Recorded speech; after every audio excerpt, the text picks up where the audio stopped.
Assalamualaikum warahmatullahi wabarakatuh. Kembali lagi di channel saya Innova Dini. Udah lama ya nggak upload video.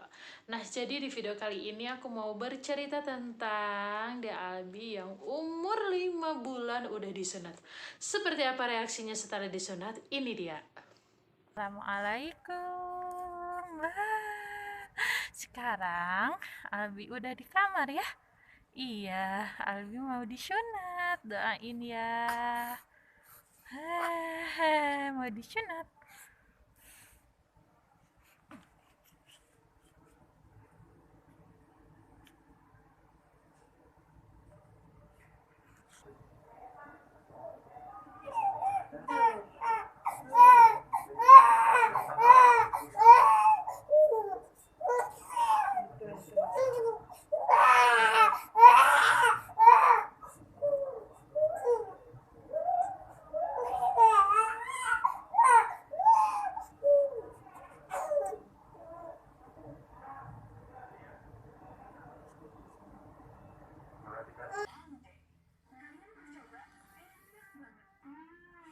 Albi udah disunat. Albi udah disunat. Iya. Udah disunat.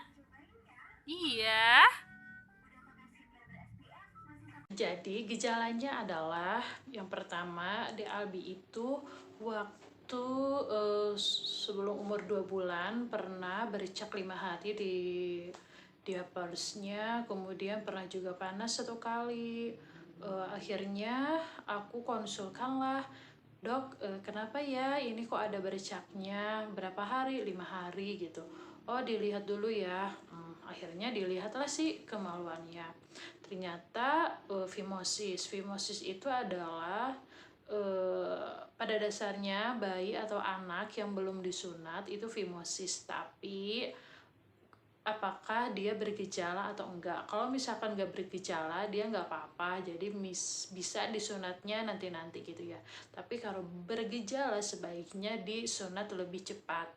Nah, jadi fimosis ini adalah si ujung kemaluannya itu harusnya dia itu keluar dengan sempurna. Jadi ketika dia pipis tidak ada pelengketan gitu ya, tidak ada yang sisa di kemaluannya.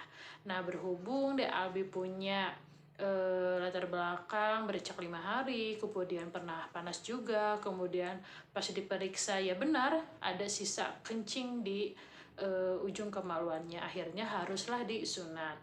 Nah, kata dokter ini nggak bisa disunat di klinik biasa karena katanya takut kena liver. Aku juga nggak ngerti ya ada hubungannya gitu ya, ya mungkin ya namanya juga dokter, dia lebih tahu lah ya. Nah, akhirnya di situ aku juga nggak, pertama ternyata harganya juga lumayan mahal juga ya, karena di tempat bedah bukan di klinik biasa. Kalau misalkan di klinik biasa mungkin bisa sekitar 1 jutaan ya, kalau di tempat bedah itu mahal. Nah, perkiraan susternya harganya itu 6 sampai 9 juta. Akhirnya aku nunggu ACC asuransi ya, soalnya lumayan juga harganya. Nah, kemudian akhirnya singkat cerita di ACC lah dilakukanlah pembedahan. Nah, kita berangkat dari rumah itu setengah 6, Albi harus masuk ke ruangan itu pukul 7. Nah, setengah 7 kita udah nyampe ruangan, kemudian susternya beres-beres berkas, begitupun beres-beres persiapan buat di ruang operasi. Nah, setengah 8 Albi udah masuk ke ruangan. Aku nunggu karena nggak boleh masuk ke ruang operasi ya. Nah, kemudian sebelumnya suster juga pesan, Bu beli empeng ya. Oh, kenapa sus harus beli empeng, kata aku gitu. Soalnya ya masa pas ditindak ketika dede bayi nangis, ya lucu harus harus ngasih nen langsung kan, ya nggak mungkin juga ya, kata aku. Dia punya sus, kata aku gitu. Ya tetap nggak bisa Bu, nanti kalau misalkan dedeknya nangis sambil nenen apalagi pas eksekusi nanti kesel gimana. Ya udah akhirnya beli empeng lah itu. Kemudian setelah itu ya itu tadi keluarlah dari ruangan. nangisnya kejer kan, dia nangis kurang lebih selama 2 jaman. Aku juga aneh ya, harusnya kan atau biasanya orang yang udah dioperasi itu ketika keluar dari ruangan dia nggak ngerasa kesakitan atau nggak nangis ya. Ini di Alwi kan dia nangis. Nah, kemudian setelah itu ya digendong, nangis diam lagi, nangis diam lagi, akhirnya tidur deh. Udah seperti itu. Jadi setelah keluar dari ruangan pun Dede langsung dipakein diapers. Jadi si kemaluannya ditutupin sama perban gitu.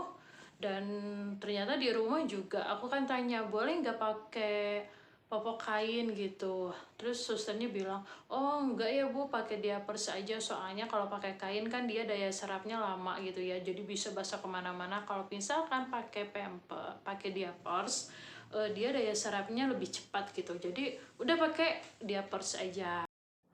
Oh iya, jadi kenapa sih emang ada hubungannya ke liver? Jadi Dede itu sebelumnya dia sakit CMV, kena virus gitu, jadi dikhawatirkan kalau misalkan ke tempat hitam biasa nanti ada yang keganggu. Aku juga nggak ngerti ya, entah itu melalui saraf, urat atau apalah, aku nggak paham. Nah, adapun jenis yang dipakai sirkumsisi Dede itu teknis yang biasa, yaitu kayak digunting dan dijahit, nggak pakai laser atau smart clamp. Dan biaya yang digunakan pada saat sirkumsisi Dede itu kemarin habis 7.500.000. Kan tadi obatnya ada 4 ya, nah yang satu dia itu nggak di cover, jadi obat yang pemberhenti darah itu dibayarkan sendiri sekitar 130 ribuan. Terus gimana sih cara merawatnya setelah pulang dari rumah sakit? Nah, jadi hari pertama itu nggak dikasih apa-apa dulu. Nah, hari berikutnya, hari kedua, pagi-pagi jam 7 pagi, perbannya udah boleh dibuka. Awalnya aku nggak tega ya, pasti dia kesakitan. Tentunya iya, dia kesakitan. Dan harus direndam pakai air hangat. Jadi mandi kayak di, apa ya, di bak gitu, bak kecil gitu. Nah, dia direndam, kemudian udah beres mandi, dikasih obat. Obatnya itu ada 4 macam. Yang pertama antibiotik, yang kedua paracetamol, kemudian ada obat tetes penghenti darah, kemudian ada salapnya.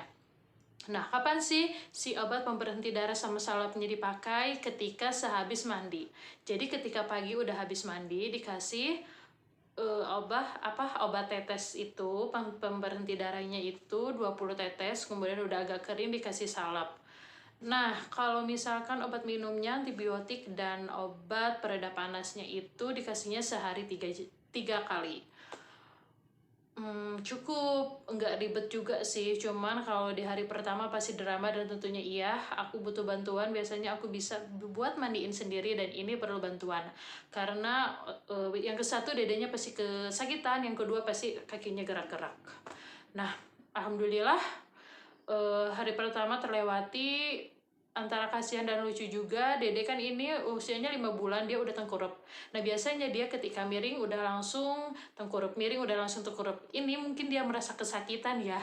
Jadi ketika dia udah mau miring, dia telentang lagi, miring telentang lagi. Itu hari pertama. Dan hari kedua mencoba dimandiin sendiri pagi-pagi karena mamahnya belum datang ke rumah. Jadi dimandiin lah. Aku cobain ditetesin pakai pemberhenti darah. Dia nangis cuma kayak gini. Udah cuma kayak gitu doang. Kata aku, mungkin dia udah nggak ngerasa sakit ya. Udah deh, akhirnya dikasih salep juga. Nah udah, ketika agak siangan, ketika aku ditinggalin terus aku titipin ke mama, kata mama, itu dedenya udah tengkurup. Lah masa udah tengkurup lagi gitu kan? Tapi kata mama udah mama balikin lagi, takut kesakitan gitu, dia bilangnya kayak gitu. Nah udahlah. Dan bener juga, ketika aku tinggal sholat, jadi aku sholat samping dia lagi tiduran, ternyata iya, dia udah bisa tengkurap sendiri gitu ya. Kata aku, wah berarti ini udah nggak kesakitan ya dia. Itu udah berarti ya itu hari ketiga itu. Dia udah nggak ngerasa kesakitan, tapi ya itu aku ngerasa nggak tega juga ketika dia udah tengkurap terus aku balikin lagi. Dan alhamdulillahnya hari keempat perkembangannya lebih bagus. Ditetes cuma kayak gitu, nggak nangis juga. Dan alhamdulillah pas hari pertama, malam pertama itu, malam kedua, pokoknya setiap malam aku nggak bergadang. Karena dia kesakitan nggak juga, dia nggak rewel, alhamdulillahnya. Mungkin dia keselnya karena udah biasa tengkurap, ini belum gitu ya. Tapi ya itu alhamdulillah sekarang udah bisa, alhamdulillahnya. Awalnya sih aku juga ngerasa nggak tega ya, masih kecil udah disunat. Tapi tega nggak tega, pada akhirnya Dede kan harus disunat ya. Ya udah, tekadkan aja gitu, ya udah, insya Allah juga minim trauma mungkin ya, karena kan masih bayi juga. Dan sekarang aku mau ngelihatin hari keempat ketika Dede mandi dan dikasih obat.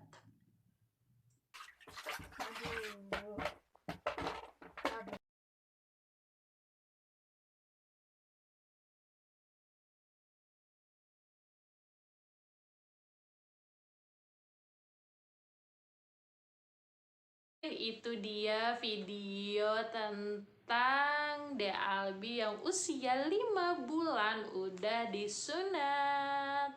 Semoga bermanfaat ya teman-teman. Assalamualaikum warahmatullahi wabarakatuh. Bye-bye.